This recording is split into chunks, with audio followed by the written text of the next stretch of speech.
बहुत बहुत धन्यवाद। सम्मानित मुख्यमंत्री श्रद्धा सुमन अर्पित करते हुए आज हम अपनी नेता बहुजन समाज पार्टी की राष्ट्रीय अध्यक्ष, देश के सबसे बड़े प्रदेश उत्तर प्रदेश की 4 बार मुख्यमंत्री रही, गरीबों, मजलूमों, शोषितों, अकलियतों के साथ साथ सर्व समाज की नेता, हम सब की नेता बहन कुमारी मायावती जी को अपना आदर्श नेता मानते हुए उनके जन्मदिन की मैं अपनी ओर से बहुजन समाज पार्टी की तमाम कार्यकर्ताओं की ओर से पूरे देशवासियों को, मंडल के लोगों को मुबारकबाद देता हूं, इस्तकबाल करता हूं, खैर मकदम करता हूं। साथियों, नेता का जब जन्मदिन मनाया जाता है तो संघर्ष की जो सियासत की सीढ़ी होती है वो संघर्ष होती है, और संघर्ष हम लोग अम्बेडकरवादी हैं और संघर्ष के आदी हैं।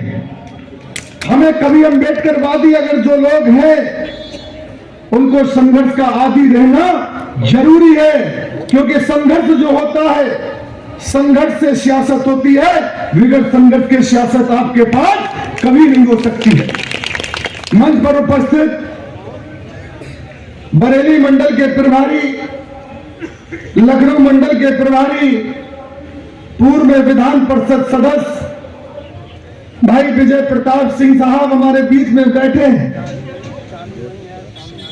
इस कार्यक्रम के साथ साथ मुख्य अतिथि के रूप में हमारे दूसरे साथी भाई अखिलेश अंबेडकर जी, लखनऊ मंडल के प्रभारी, लखनऊ मंडल के प्रभारी भाई राकेश गौतम जी, लखनऊ मंडल के प्रभारी भाई गंगाराम गौतम जी, जिले के जिला अध्यक्ष जो आज की अध्यक्षता कर रहे हैं प्रोग्राम की, बहुत जिम्मेदार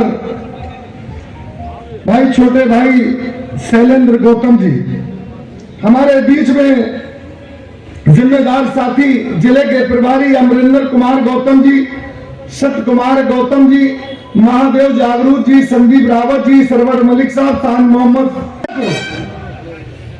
संघर्ष की सीढ़ी आप खोलते ही बहन जी ने संघर्ष को करते हुए इस मैदान पे आप लोगों को किस लिए संघर्ष किया? जो इस देश के अंदर दबे कुचले मजलूम थे, जो इस देश के अंदर जिनको सही तरीके से जीने का अधिकार नहीं मिलता था, जानवर की लोग इज्जत करते थे लेकिन इंसान की इज्जत नहीं करता था, उनको मान सम्मान स्वाभिमान दिलाने के लिए बहन कुमारी मायावती जी ने अपना जीवन समर्पित करती चली आ रही है। इसलिए उन नेता के लिए जोरदार ताली बजाकर स्वागत करें। आज हमारे बीच में हमारा नेतृत्व कर रही है, रात भर कभी 12 बजे रात में 11 बजे रात तक जगती है और एक एक पल के लिए एक बात कहती है कि बहुजन समाज के लोगों, इस बहुजन समाज के जो कोई जाति, कोई धर्म, कोई मजहब के लोग हों, बहन जी ने किस तरीके से सर्व समाज को सोचते हुए काम किया है, मैं आज उनको थोड़ी बात आपको बताऊंगा। आप लोग सुनने के लिए तैयार हैं? जरा हाथ उठाओ, कितने लोग सुनने के लिए तैयार हैं? सब लोग तैयार। अब ये दूसरी बार हाथ उठाना चाहते हैं, सरकार कितने लोग बनाना चाहते, जरा वो हाथ उठा दें। तो जब सब लोग सरकार बनाना चाहते हैं तो ये बताओ काम कोई बाहर से करने आएगा? क्यों भाई बताओ, काम कोई बाहर से करने आएगा? काम कौन लोग करेंगे? हम लोग। आप लोग करेंगे। हमारे भंते जी भी आए, हम उनका भी स्वागत करते हैं, इस्तकबाल करते हैं। आज खुशी का दिन है, आज वो खुशी का दिन है कि हमारी उम्मीद है कि जितने हमारे लोग बैठे हैं सुनने, यहाँ लोग खड़े हैं हजारों की तादाद में, आज यहाँ से जाने के बाद अगर अपने नेता पे हम लोग गर्व और आस्था रखते हैं तो हमें आज अपने घरों में बेहतर से बेहतर अपने बच्चों के बीच में बैठकर खान पान अच्छा खाना चाहिए, हल्का छोटा केक काटना चाहिए, जिसमें आने वाली जो पीढ़ी है, अब मेरी बात गौर से समझना मैं क्यों कह रहा हूं, जब आप घरों में अपने जन्मदिन मनाओगे बहन जी का, और केक छोटा काटोगे तो जो छोटे छोटे बच्चे हैं 2 साल के, 4 साल के, 6 साल के, 10 साल के, 12 साल के, 14 साल के, वो कहेंगे पापा आज जन्मदिन केक किस लिए लाए हो? तो वो कहेंगे हमारी नेता बहन कुमारी मालती जी का जन्मदिन है, जिन्होंने अपने जीवन को हम लोगों को इज्जत से जीने के लिए अपने जीवन को समर्पित कर दिया है। आज हम उनका जन्मदिन मना रहे हैं। तो जो आने वाली नस्ल जो भटक रही है वो भटकेगी नहीं। जब बहन जी का जिक्र आएगा तो मानवर साहब का भी जिक्र आएगा, जब मानवर साहब का जिक्र आएगा तो बाबा साहब का भी जिक्र आएगा, जब बाबा साहब का जिक्र आएगा तो लोगों में जागृति पैदा होगी। और जब जागते रहेंगे लोग, क्योंकि जो सोता है वो खोता है और जो जागता है वो पाता है। अगर पाना है तो जागना जरूरी है। इसलिए मैं आपसे कहना चाहता हूं, अब मैं आपको बताना चाहता हूं, आप ये बताओ 89 में बहन जी सांसद बनी थी, ये सोचने वाली बात है। सोच, अगर बाबा साहब को भारत रत्न की उपाधि दिलाने का काम जैसे मानवर काशीराम साहब ने 4 नारे दिए थे, क्या कहा था कि वोट हमारा, जरा कस के बताओ क्या कहा था? वोट हमारा राज तुम्हारा, यही कहा था। दूसरा नारा क्या दिया था? जो सब जमीन सरकारी है वो जमीन हमारी है। तीसरा नारा क्या दिया था?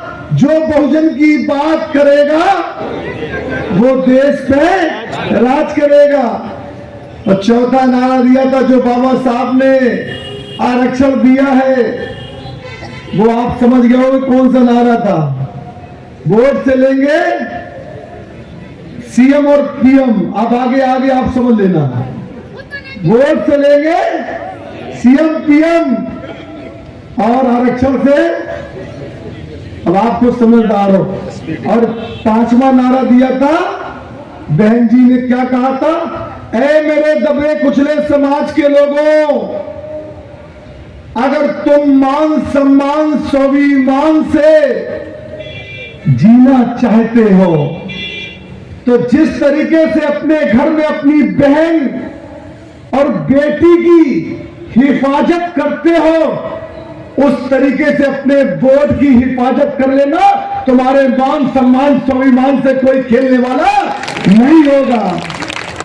ये नारे देकर इस देश के अंदर जो लोग कहते थे कि मानवर काशीराम साहब और बहन जी को कहते थे ये काय का संगठन, कैसा राजनीतिक दल, ये 3 में है ना 13 में, तब आपको याद होगा जब 87 में 13 एमएलए बने थे और 89 में 3 सांसद बनी थी, तब बहन जी मानवर काशीराम साहब और बहन जी ने बैठक करके कहा था कि जो लोग कहते थे ना 3 में है ना 13 में, आज हम 3 सांसद भी है, 13 एमएलए भी है, हम 3 में भी है, 13 में भी है, हम कहीं से कमजोर नहीं है। ये लहर जगाकर पूरे देश के अंदर एक संदेश दे दिया था कि जो गुलामी से जीना चाहते थे वो हुक्मरान कौन बनने के लिए खड़ी हो गई थी। और गुलाम को, 6वीं बात कौन सी कही थी? कहते नहीं है गुलाम को, गुलामी को, जो मानसिक गुलाम थे, गुलाम को गुलामी का एहसास करा दो। क्या करा दो? एहसास। जैसे हम हैं, हमसे कोई एक बार कहते तुम गुलाम हो, दूसरी बार कहे तो तुम गुलाम हो, हम जंजीरें तोड़ देंगे और गुलामी की आजादी के लिए लड़ने लगेंगे।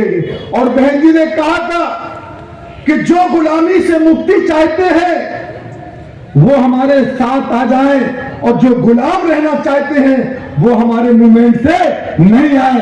तो आज जितने लोग हम लोग बैठे हैं, हम लोग गुलामी की आजादी चाहते थे और गुलामों को गुलामी की मुक्ति कराना चाहते थे, इसलिए मूवमेंट को ये खड़ा करने का काम किया।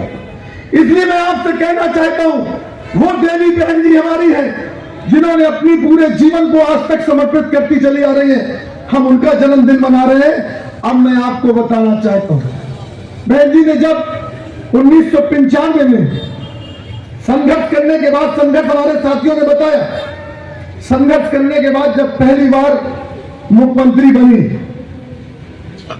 और वो भी 3 जून की घटना की याद होगी आपको, 1995 3 जून 1995 की घटना याद होगी। मारने में विरोधियों ने कोई कसर नहीं छोड़ी थी, लेकिन हमारी नेता कहते जिसको रखे ऊपर वाला उसे कोई नहीं छू सकता। बहन जी बच गई और 5 जून 1995 को बहन जी ने पहली बार शपथ ली। लोग कहने लगे कि ये कैसे मुख्यमंत्री होंगी, ये क्या चलाना चाहेंगी। जब पहली बार मुख्यमंत्री बनी थी तो बहुत से लोगों ने कहा था ये क्या चल पाएंगी, लेकिन धन हो बहन जी कि 4 महीने की सरकार में 400 वर्ष का, 4000 वर्षों की गुलामी को एक सूरज की किरण दे दी थी कि हम सत्ता में शासन करने लायक हम बन सकते हैं। अपने लोगों को जगा दिया था 4 महीने के अंदर। अधिकारी को यह संदेश हो गया था, और उसके बाद 97 की सरकार 7 महीने की रही। जिस तरीके से ब्यूरोक्रेट को लगाम में रखा जाता है, अगर कोई इस देश के अंदर कोई लीडर जाए कैसे चलाए जाते हैं। 2002 में, अब उसके बाद मैं आपसे कहना चाहता हूं, कुछ लोग कहते हैं कि बहन जी गठबंधन की बात करना चाहिए, गठबंधन करना चाहिए। मैं आज आपसे पूछना चाहता हूं साथियों, जब हमने 1993 में समाजवादी पार्टी से गठबंधन किया था तो केवल मात्र 67 एमएलए जीत कर आए थे। उसके बाद कांग्रेस से गठबंधन किया था, 96 में तो 67 एमएलए जीत कर आए थे। और जब बहन कुमारी मायावती जी अकेले चुनाव लड़ी थी 2002 का उत्तर प्रदेश में, अकेले चुनाव लड़ी थी तो 98 एमएलए और 2 बिगड़ संभल के 100 एमएलए जीत कर आए थे, अकेले अपने दम पर चुनाव लड़े। उसके बाद मैं आपसे कहना चाहता हूं, भारतीय जनता पार्टी दिखाना चाहती थी कि पूरे देश को दिखाना चाहती थी हम दलितों के हमदर्द हैं। बहन जी ने क्या काम किया, दो बार सरकार, 4 महीने और 7 महीने लोगों ने सरकार चलाने में बड़ी अड़चन पैदा करी थी। तीसरी बार बहन जी ने समझौता करके जब 2002 में सरकार बनाई, भारतीय जनता पार्टी चाहती थी कि हम उत्तर प्रदेश के अंदर इनको समर्थन देंगे, पूरे देश में दलितों और पिछड़ों का वोट ले लेंगे। 13 महीने की सरकार चली, उसके बाद बड़े बड़े नेता आए बहन जी के पास, कहने लगे कि बहन जी हम आपको हमेशा के लिए उत्तर प्रदेश का मुख्यमंत्री चाहते हैं। बहन जी ने कहा, एक नेता ने कहा लंच करेंगे, दूसरे नेता ने कहा डिनर करेंगे। बहन जी समझ गई ये दोनों नेता फोन अलग अलग कर रहे हैं, इसका मतलब इनका कोई मकसद है। बहन जी ने कहा भाई आप ये दोनों तय कर लो, या लंच कर लो या डिनर कर लो। डिनर की बात आई, डिनर करने के बाद बहन जी ने कहा कि आप ये बताओ आप क्या क्या मकसद है। कहने लगे हम ये चाहते, हमेशा 6-6 महीने का समझौता होता है, 1-1 साल का समझौता है, तो 2.5-2.5 साल का समझौता हुआ। तो बहन जी ने कही भाई ये तो हमारे समझौता होता है, लेकिन आप चलने कहाँ देते हो। कहने लगे हम ये चाहते आप हमेशा के लिए मुख्यमंत्री बनी रहो। बहन जी ने कहा आगे आप क्या कहना चाहते। कहने लगे हम मिल के चुनाव लड़ना चाहते, हम देश में राज करना चाहते हैं, आप प्रदेश में रहो। बहन जी ने कहा, सुनना गौर से मेरी बात। बहन जी ने कहा पहले तो हमारी और आपकी विचारधारा ही नहीं मिलती है, जो महापुरुषों की हमारी विचारधारा है, हमारी और आपकी विचारधारा ही नहीं मिलती, तो हम चुनाव कैसे लड़ सकते। कहने लगे हम आपकी सरकार तो चला रहे हैं। बहन जी कहने लगी सरकार, सियासत में स्वार्थ होता है, सरकार में सियासत हम कर सकते हैं, लेकिन चुनाव हमेशा विचारधारा पे होता है, और हम विचारधारा से अपने समझौता नहीं कर सकते हैं, क्योंकि हमने अपने जीवन को यहां तक समर्पित किया है। हम अपने महापुरुषों की विचारधारा किसी के हाथ में बेचने नहीं देंगे। कहने लगे हम आपकी सरकार गिरा देंगे। बहन जी ने कहा कल गिरती है तो अब बिहार गिर जाए, लेकिन अपनी विचारधारा को किसी के हाथ में हम बेचने नहीं देंगे। अगर सोचो, अगर चाहती तो मुख्यमंत्री बनी रहती, अपनी विचारधारा को उनके हाथ में दे देती, लेकिन अपनी विचारधारा को देना, मुख्यमंत्री पद से इस्तीफा देना पसंद कर सकता, मुख्यमंत्री पद से इस्तीफा देना पसंद किया, लेकिन अपनी विचारधारा को बेचना पसंद नहीं किया। ये है नाम बहन कुमारी मायावती जी ने एहसास करा दिया। उसके बाद क्या हुआ? 25 अगस्त 2003 में इस्तीफा देने के बाद क्या होता है? बहन जी के ऊपर यही भारतीय जनता पार्टी, देश में किसकी सरकार थी बताओ? 2003 में किसकी सरकार थी बताओ? 2003 में किसकी सरकार थी देश में? भारतीय जनता पार्टी की सरकार थी। भारतीय जनता पार्टी के नेताओं ने, जैसे बहन जी ने इस्तीफा दिया, भारतीय जनता पार्टी को गुस्सा आ गया। कोई ऐसा मुकदमा नहीं था बहन जी के ऊपर, आय से अधिक संपत्ति का मुकदमा, ताज कॉरिडोर का मुकदमा, सीबीआई के छापे, ईडी के छापे, कितने बड़े पैमाने पे एक दफे में 26 जगह, एक ही समय में, एक ही दफे में 26 जगह छापे लगवा दिए। लेकिन सोचा था, एक तरफ छापे लग रहे थे, पहले तो हमारे 47 एमएलए तोड़ लिए, सपा की सरकार बना ली, फिर उसके बाद बहन जी पर मुकदमे लिखवा दिए, जेल भेजने का इंतजाम कर दिया।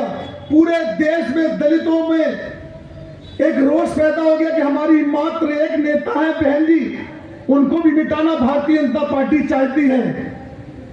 जो लोग कहते थे बहन जी पर मुकदमे लिख के जेल भेजने का, लेकिन बहन जी ने कोर्ट का, सुप्रीम कोर्ट का सहारा लिया और लेते ही बहन जी ने कहा, जिस भारतीय जनता पार्टी ने हमको इतने मुकदमे लिखा के कमजोर करने का काम किया, दबाने का मिशन मूवमेंट को खत्म करने की चाल चली, अब हम इसको देश और प्रदेश में भाजपा को हम खोद के गाड़ देंगे। और कैसे गाड़ा सुन लो, कैसे गाड़ा ये समझने वाली बात है। बहन जी, जैसे ही पूरे देश में संदेश चला गया कि भारतीय जनता पार्टी ने बहन जी को तमाम किस्म के मुकदमे लिखवा दिए, पूरे देश में दलित आक्रोश में आ गया, पिछड़े लोग आक्रोश में आ गए। जब 2004 का चुनाव हुआ तो भारतीय जनता पार्टी की सरकार देश से पहले चली गई है, याद के नहीं है? पहले देश से भगाई और फिर बहन जी ने कहा उत्तर प्रदेश में हम इनकी जमानत जब्त करा देंगे। फिर जब चुनाव हुआ, अब सुन लो मेरी बात गौर से, क्योंकि आपको संदेश लेके जाना है।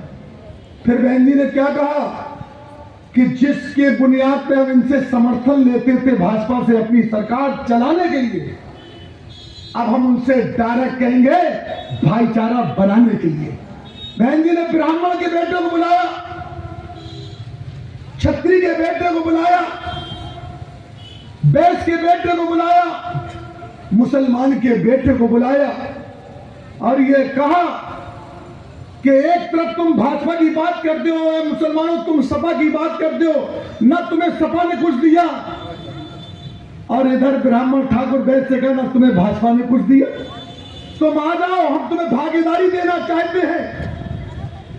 तो ब्राह्मण भी आया, ठाकुर भी आया, बैस भी आया, मुसलमान भी आया, फिर पाल, प्रजापति, कश्यप, कुशबा, मौर्य, राजभर, चौहान, जाट और गुर्जर को बुलाया कि आप चलो हमारे साथ, जिसकी जितनी संख्या भारी होगी उसकी उतनी हिस्सेदारी होगी। जब ब्राह्मण से लेके वाल्मीकि तक गांव में निकलने लगा और कहने लगा कि बहुजन समाज पार्टी की नेता और बहुजन समाज जैसी पार्टी नहीं है, हर समाज के जो लोग यहाँ मंच पर बैठे हैं, यहाँ सब समाज के लोग इस मंच पर बैठे हैं, सब लोग निकलने लगे, अपने अपनी समाज में जाने लगे। जब जाने लगे तो समाज को जगाने लगे। एक तरफ सपा की गुंडागर्दी हावी थी। क्यों भाई, मेरी बात समझ में आ रही नहीं आ रही बताओ? कितने लोग समझ में आ रही? जरा हाथ उठाओ, बिल्कुल सही बताना बिल्कुल। एक तरफ समाजवादी पार्टी की गुंडागर्दी हावी थी, सारे लोग बीएसपी की बात करने लगे। जब ब्राह्मण भी आने लगा, ठाकुर भी आने लगा, बैस भी आने लगा, मुसलमान भी आने लगा, पाल, प्रजापति, कश्यप, जाट, गुर्जर भी आने लगा, राजभर, चौहान भी आने लगा, कुशवा और कुर्मी भी आने लगा। जब सब आने लगे तो जो लोग कहते थे, जब करीब आ रहे थे, हम लोग गौर से समझना, जब करीब आ रहे थे, देश की कोई भी मीडिया नहीं कह रही थी कि बीएसपी सरकार बनाने जा रही। कह रहे थे कि या तो 60 एमएलए आएंगे या 80 एमएलए आएंगे। एक चैनल कह रहा था 120 एमएलए आएंगे। लेकिन जब चुनाव हुआ तो 207 एमएलए जीत कर आए, फुल फ्रेश की सरकार बनकर आई उत्तर प्रदेश में। वो उत्तर प्रदेश में बहन जी ने क्या किया था?